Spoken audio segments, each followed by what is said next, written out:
Hi there, ladies and gentlemen and boys and girls. We have a tremendous wrestling card for you today here on All-Star Championship Wrestling, which, of course, features the world's greatest wrestlers. My little itty-bitty bruiser buddies.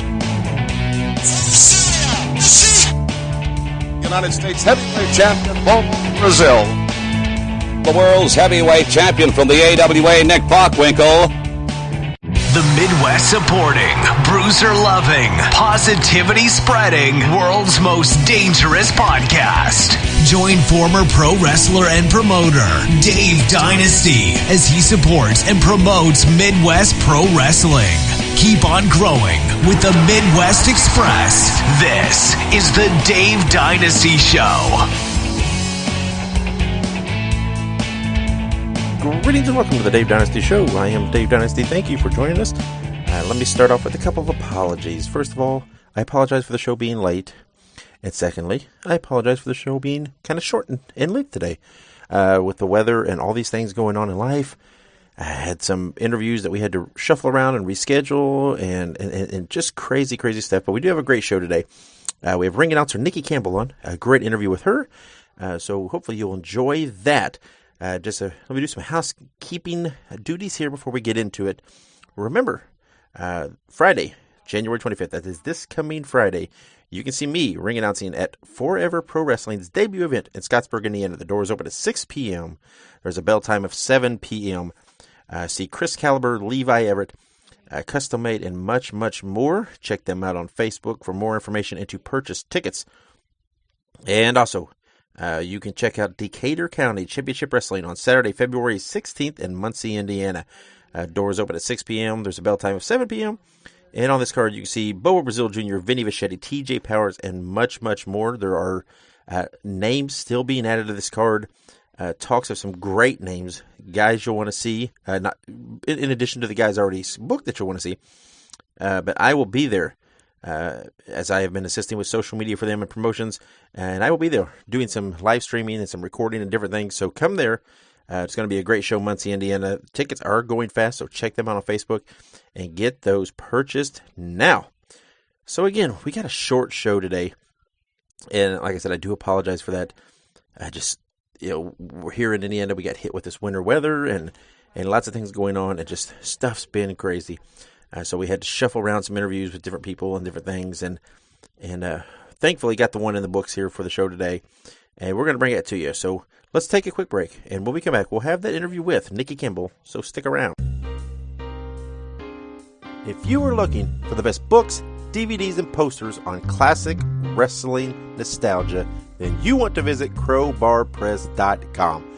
There are literally dozens of titles there, including biographies of the likes of Bruiser Brody, Ole Anderson, Ivan Koloff, and of course, Dick the Bruiser, as we've spoke about here on the Dave Dynasty Show.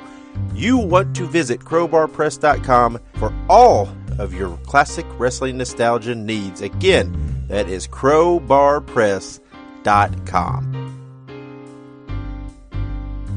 And welcome back to the Dave Dynasty Show. I am your co-host, Ike Isaacs, and today I am joined with Nikki Campbell. How are we doing today? I'm good. How you doing, Isaac? Doing fantastic. Well, we'll go ahead and just jump right into it. So, we always do research on the people we bring on the show, and part of my research, from what I know, you ride and train horses. Is that right? I do that, yeah. Absolutely. Well, tell us about that. Do you ever see any parallels between the equestrian world and the world of pro wrestling? Well, I've been doing that for 12 years of my life, so since I was 8 years old. Oh, wow. And I've done various different styles with doing it. I've done Western riding, rodeo events. I've done jumping. I've worked with racehorses. And I think the biggest thing that I've realized is, so the equestrian world is very much a show, if you will. You're in front of people, all the pressure on you to really pull through and do your part, and I feel like it's that way in the world as well. In order to that. Yeah, absolutely, 100%. I always pull your race and about horses, but how about you know that's not? No, it's not easy. It's definitely taxing. I think I have more injuries from that than any of the other sports. I wouldn't definitely I think that tourism. The big thing is that it's like you said, physically taxing, but also just pretty intense. I feel like. I mean, I guess the good about it is I know how to take a bump, so I mean, there's that.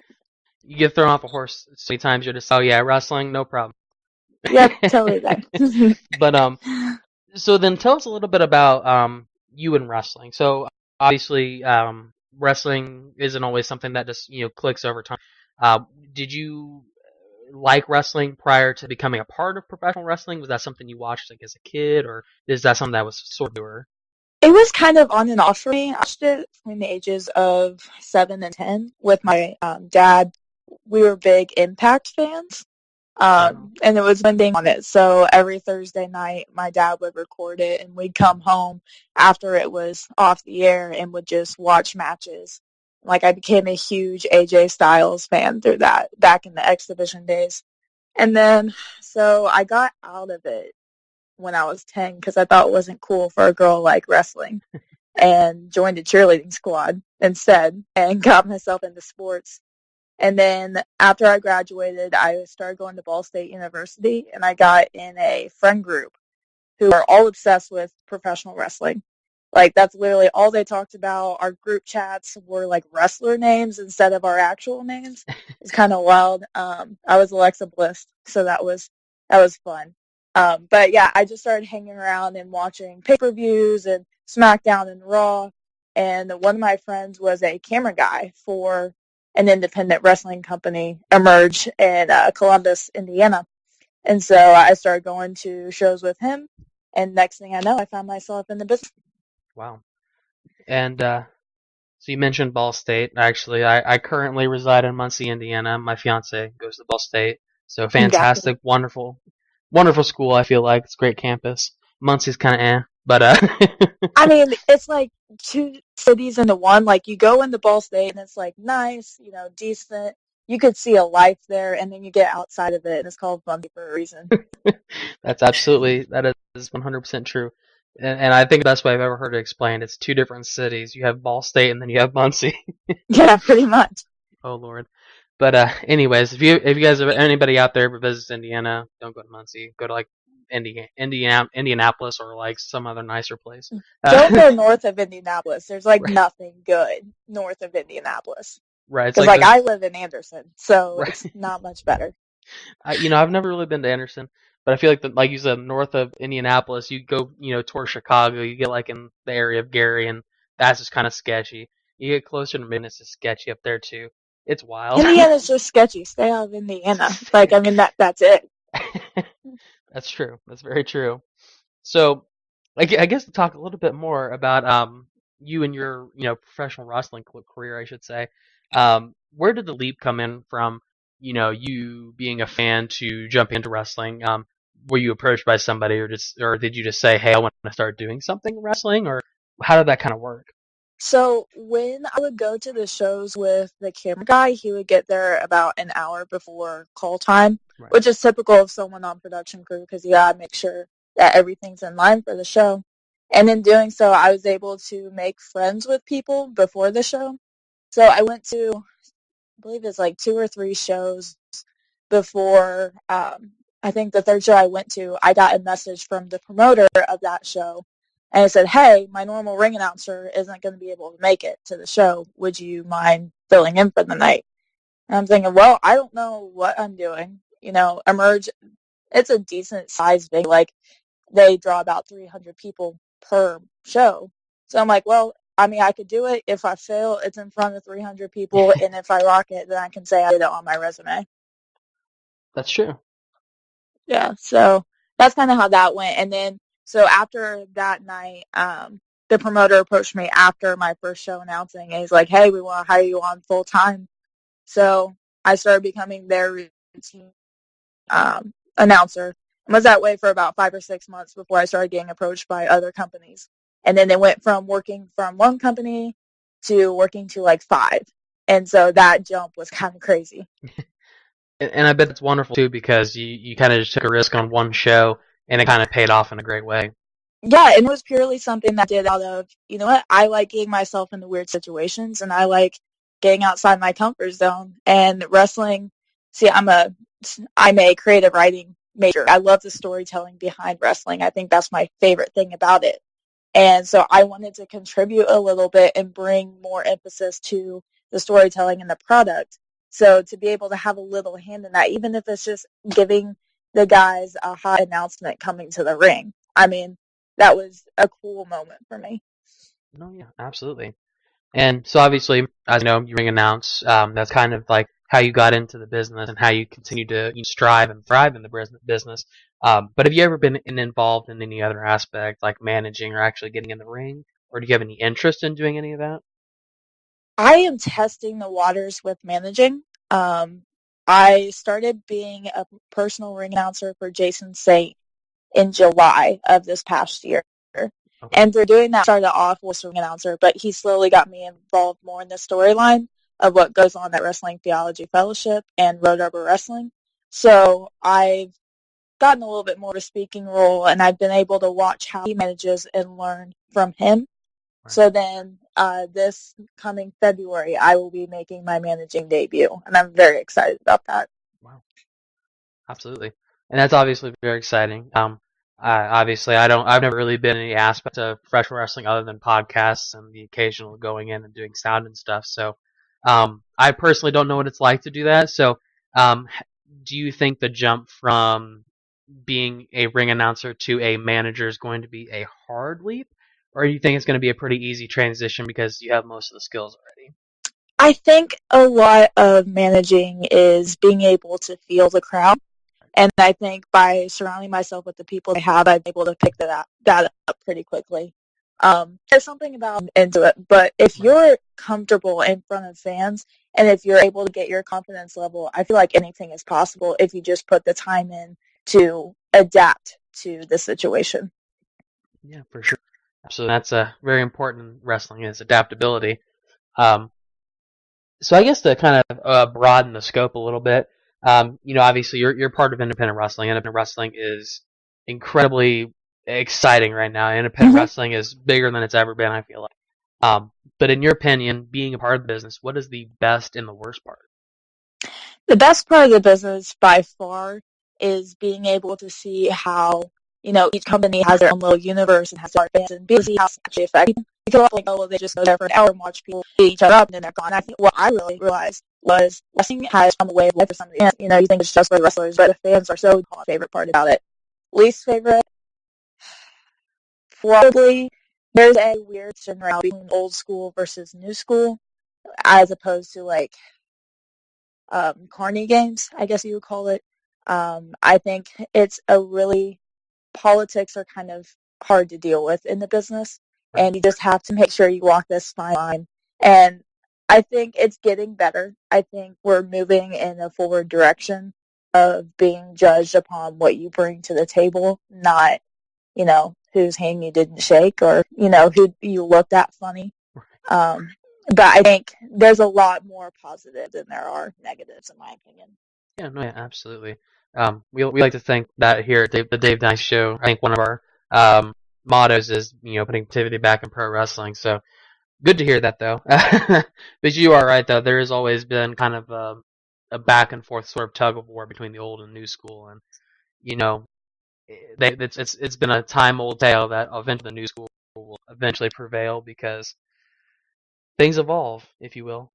And no matter what industry you're in, you're going to have that. So that's just a wrestling specific issue. That's just, everybody has that. But I mean, it's a downfall no matter what industry you're in. No, yeah, absolutely. And that's no true words spoken. Anything you do, no matter what it is, will have that struggle in some way, shape, or form, 100%. But hopefully, like you said, more positives than negatives, and we are moving in a forward direction. So fingers crossed that goes well. Yeah, I definitely foresee it happening. I've seen it change even in the year that I've been involved. Right. I've seen these companies come out who, in my mind, they're very innovative in their thinking. I especially love the open-mindedness to intergender matches all of a sudden, how it's becoming such a huge thing. And I think my first show working that I saw an intergender match was at Bizarro Lucha. This past October. That was the coolest experience I had ever seen.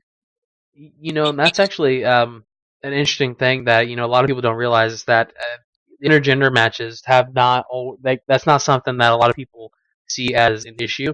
But I've always thought that it's always kind of been an issue because it's always kind of the thought process of, well, the women fight women and the men fight the men. So I don't want to get in on a soapbox, but I always thought that an issue. Oh yeah, I definitely agree with that. And especially in the if you're trying to story, there's so many different characters you can bring into a story. It doesn't have to be the same gender, Right. and that just adds more elements to a story. Absolutely. And for people who maybe have never seen an intergender match, one company that I know for sure who does it, who is very popular now, Lucha Underground, they do a lot of great intergender stuff as well. And a lot of independent shows are doing it more. But if anybody out there has never seen that, look it up. Some of those matches are really great. So that should be a hashtag intergender matches. And there's so many companies in the Midwest that are fully embracing that. I know Black Label Pro has had a couple. Bizarre Lucha, their inaugural show, they had, I think it was Shotzi Blackheart versus Trip Cassidy, which, oh my gosh, you can never go wrong with that. There's several in Ohio. I mean, it's not that hard to go find a company that has intergender wrestling now, which is such a good thing that there's that much exposure for it. Absolutely, I agree. And Black Label Pro, that's a good promotion as well. I think I went and saw them. They had a battle royal that was intergender, and I cannot remember who won it now, but it was a woman who won it was like a shot at the championship. But that was a while ago. I can't remember when that was. But Black Label Pro is on my list of promotions I want to get to this year because I haven't been able to make any of their shows, but it looks like it's an insane place to be. No, they have a really great product, so hopefully we'll be able to see you there. But actually, it kind of is a good segue into something else I wanted to ask you. Ring announcing is something that a lot of people don't realize is such an integral part of professional wrestling. I don't know if anybody's ever been to a match without a ring announcer or with a bad ring announcer, but it's definitely noticeable. So, I agree. So if basically when you bring yourself to other promoters, how do you set yourself apart as a ring announcer? How do you basically make yourself seem different than other people? I think one thing that early on kind of separated me, which now so not as much, but where I started, there wasn't as many female ring announcers. Right. So immediately that kind of set me apart a little bit, but that kind of had to make me work a little harder because as a woman, your voice is a little bit more shrill. And when you're doing these announcements, you want to have a big presence. So one thing I really worked on was just having that presence, having that connection with the fans to where when I walk in, they know who I am. And it's more like we're coming to hang out. And if you look at my social media posts, everything is just hang out, come join me, let's be friends. That's a huge thing. Just you want to make fans feel like there, but you also want to feel like they're witnessing the greatest event in history. So I think it's that I've been able to utilize and put to promoters. Yeah, absolutely. And I guess it's quite important. You basically have to make sure, this is not happening, and you said, it kind of helps you apart. You are, it is correct in the Midwest, especially in the Columbus area. A lot of the promotions down there, from what I can recall, pretty much a pretty male dominant, I would say, business in terms of ring announcing. So definitely having that set you apart, but also not letting that hold you back is going to be pretty important. But it seems like it's not held you back at all. The biggest thing is you just know you have to work hard. You have to work on having a positive name, having a reputation of, you can ask me to do whatever, and I'm going to do it with a smile on my face, and I'm going to do it as enthusiastically as I can. And you got to treat every superstar like the superstar they are. And I think sometimes what I've noticed some ring announcers fall into is that they kind of, I don't want to say selfish, but they kind of get apathetic to the product. And you have every word, every action, every emotion that I'm showing right now is contributing to the fan experience. And that's the most important thing. It's the fan experience for a show. So I think when you just have that in mind, it makes it a whole lot easier to kind of get into character, if you would. Yeah, absolutely. And I think that's a good way to say it. The fan experience. I think the lifeblood of pro wrestling is independent wrestling, but the way that we get that going is the fans. So definitely agree with that. If you don't have the fans, you don't have anything. Honestly, even if you do one of those promotions where you just video it and post it to YouTube, you're going to have fans on YouTube. There's not a product that you're not, you have an audience that you're trying to reach for. And so you have to do everything right to appeal to them. No, absolutely. So actually, we kind of talked about different things. We kind of talked about your ring announcing, how you started out, with a merge, but then eventually evolved into having a lot of other promotions, approach you. And from what I've heard, you've recently been announced as part of the next Heroes and Legends event, which is obviously a big deal. Heroes and Legend is a very incredible promotion. So tell us about that and what's kind of going through your mind with that show. Well, I just told someone I'm very close to that, man, I would love to work Heroes and Legends in like 5 years, when I get myself more seasoned. And it was funny because the week after, I got a message from the promoter, and basically we talked it out. We're able to find a date that worked, and they're bringing on as a backstage interviewer, which will be my second time doing that. So I'm very excited for that. But I think the one thing that I'm looking forward to the most is being able to be on a show with so many people that have so much knowledge. And like, I'm a geek. I love learning everything that I can about a subject. And I think I'm so excited to talk to these people because, I don't have much of a history with wrestling, and I'm still trying to learn as much as I can. And just to be able to say, like, my whole thing is I want stories that I can sit around and tell people when I'm 90 years old and be like, yo, I lived kind of a decent life. And so I think I'm kind of looking at Heroes and Legends like, oh, I need to write down everything that happens so I remember what goes on when I'm 90. But I'm very excited for it. I think it's going to be the biggest opportunity in my career yet. Absolutely. That's actually a very important part of professional wrestling is the storytelling, not even just, about the in-ring part, but also like telling stories and passing along that knowledge. With the Dave Dynasty Show, we very much implore, because we interview a lot of older people who wrestled in business in the Bruiser days, and before this, I had no idea who Dick the Bruiser was. So definitely understand where you're coming I've heard from. legends from him because he's actually from around here or wrestled around here. So my grandpa on my mom's side has told me stories about him since the time I was 2. So to learn about him on the podcast is really cool. Absolutely. Dick the Bruiser, Indiana. I mean, that's a long story. I think there's a book about it. Dave's getting me to read that now, and it's gonna be fun. But so I guess to another side of things, and Dave he usually sends me questions, so I really don't actually know anything about this next question. But tell us about Austin Tyler Morris. So we actually had him on the show recently, and I got to talk to him. Pretty cool dude. He's pretty cool. In the question, it says that you guys are obviously close. So I don't know what obviously close means. So if you will elaborate. Well, I'm thinking obvious close means that we stalk each other on social media. That's clearly it. But we met at Emerge, my first show that I went there, and it's kind of one of those things that we've been close friends for about 9 months. And he's my go-to mentor for anything wrestling. Any booking I get, any question I have, I go to him. He's literally a walking encyclopedia of wrestling. So I've been able to learn quite a bit from him. Might be able to tell we are together, and I think that's actually helped both of us out to kind of figure out how to keep personal life and wrestling different in a world that's so sometimes the personal life is so easily drawn into it. Right. But he is easily the biggest influence on my wrestling career right now. I can't imagine. I think this year would not have gone as well for me as it did if I didn't have him in my corner pushing me to take risks on things that I'm a normally timid person.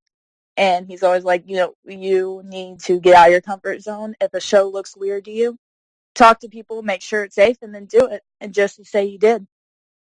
So he's definitely very cool. I'm a little sad that he's in love with his PS4, like he talked about with you and Madden and stuff. But we'll work on that. Yeah, I was gonna say he definitely seemed pretty enthralled. That's funny though. But that's great though. Like I said, Austin Tyler Morris, he's a pretty cool dude. I've seen him wrestle quite a few times actually with the Merge, and he's got a big career ahead of him, and you have a big career ahead of you, I feel like. So that's pretty awesome though.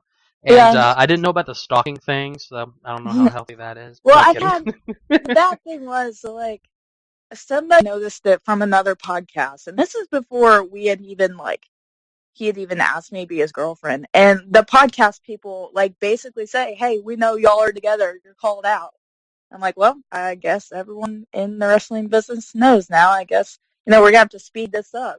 So it's been great. I think he's got a great year ahead of him. I've learned through his experience how to promote yourself, how to get better at reaching different audiences, and like simple things like wrestler resumes. I learned how to create that, and that was really cool. So, no, I think he's got a big year coming. I've got a big year coming, and I'm excited to see where we both go. Absolutely. All right. So then I guess a couple of last things to do as we sort of wind down a little bit. One of the things we like to do on the Dave Dynasty Show is get to know the person we're talking to, obviously. So we've learned a lot about your upbringing in wrestling and where you've been, where you're going.